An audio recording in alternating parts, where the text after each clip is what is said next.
9월 11일 오늘 만나 성경 말씀은 열왕기상 4장 1절에서 6절 말씀입니다.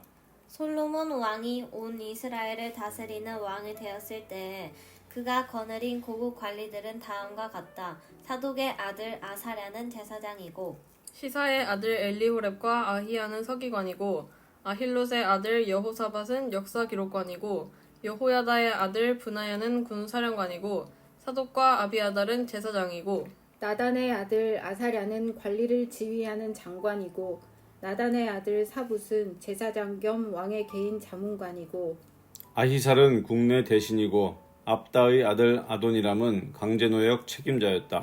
아멘. 오늘 만나로 만나주시는 하나님을 기대합니다. 오늘 말씀은 솔로몬이 이스라엘의 왕이 되어 새로운 조직을 세워가는 이야기로 시작됩니다. 새로운 조직이 세워질 때 어떤 것들을 고민해야 할까요? 어떤 사람과 일할 것인지, 어떤 일에 중점을 둘 것인지, 이전에 이루어진 일들을 이어갈 것인지 아니면 새롭게 바꿔 나갈 것인지 고민하게 되겠죠.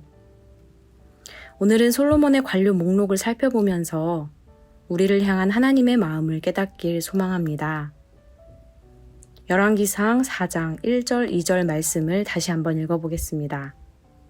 솔로몬 왕이 온 이스라엘을 다스리는 왕이 되었을 때에 그가 거느린 고급 관리들은 다음과 같다. 사독의 아들 아사랴는 제사장이고 솔로몬의 관료들 중에 가장 먼저 나오는 이름은 바로 제사장 아사랴입니다. 다윗 시대의 관료 목록과 비교해 보겠습니다. 사무엘하 8장 15절 16절입니다. 다윗이 왕이 되어서 이렇게 온 이스라엘을 다스릴 때에 그는 언제나 자기의 백성 모두를 공평하고 의로운 법으로 다스렸다.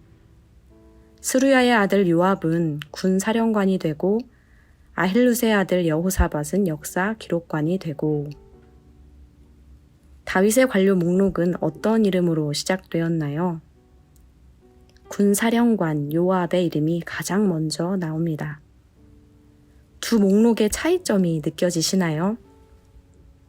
많은 전쟁을 치르고 영토 확장에 힘썼던 다윗 시대에는 군사적 행정 체계가 중요했기 때문에 군사령관이 가장 먼저 언급되었습니다.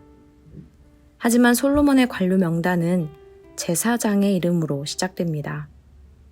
그뿐만 아니라 전체 목록 안에서도 제사장 직분을 가진 사람이 3번이나 언급되면서 종교적인 부분이 중요하게 자리매김하고 있음을 보여줍니다. 이 중에서 특별히 솔로몬의 가까이에 있었던 사람이 있었습니다. 5절 후반절입니다. 나단의 아들 사붓은 제사장이니 왕의 벗이요. 사붓 역시 제사장으로 솔로몬 곁에 있으면서 왕의 친구로 자문관의 역할을 감당했습니다. 솔로몬은 아버지 다윗 시대의 관료였던 군사령관 브나야, 노동감독관 아도니람, 제사장 사독을 재임명했습니다. 급진적으로 조직을 개편하기보다는 지혜롭고 노련한 일꾼들과 함께하면서 아버지의 제도를 이어받았습니다. 이와 함께 새로운 고관들도 세워나가면서 변화하는 상황에 맞게 제도를 정비했습니다. 솔로몬이 왕이 되었던 때는 불안정한 시대였습니다.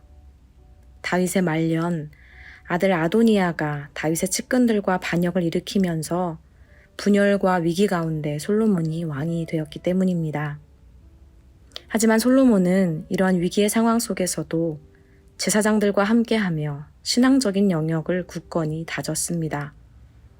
솔로몬의 관료 목록을 보면 정치, 경제, 군사 등의 모든 영역들이 신앙을 중심으로 자리 잡고 있었음을 알 수 있습니다. 사랑하는 성도 여러분, 여러분은 오늘 누구와 함께 어떤 일들을 감당하고 계신가요? 가정에서, 일터에서, 각자의 삶에서 맡겨주신 역할의 중심에 하나님을 향한 믿음을 두는 하루 되시기를 소망합니다. 불안하고 불안정한 일, 걱정스럽고 염려되는 일, 잘 이루어지고 있는 일, 삶의 모든 자리마다 하나님이 주인 되어 하나님의 뜻이 이루어질 수 있도록 기도하는 하루 되시기를 소망합니다.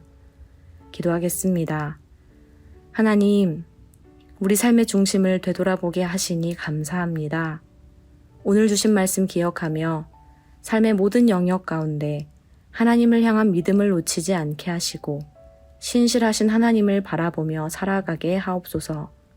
예수님의 이름으로 기도합니다. 아멘. 이제 두 가지의 기도 제목으로 함께 기도하겠습니다. 첫째로 말씀을 기억하며 기도하기 원합니다.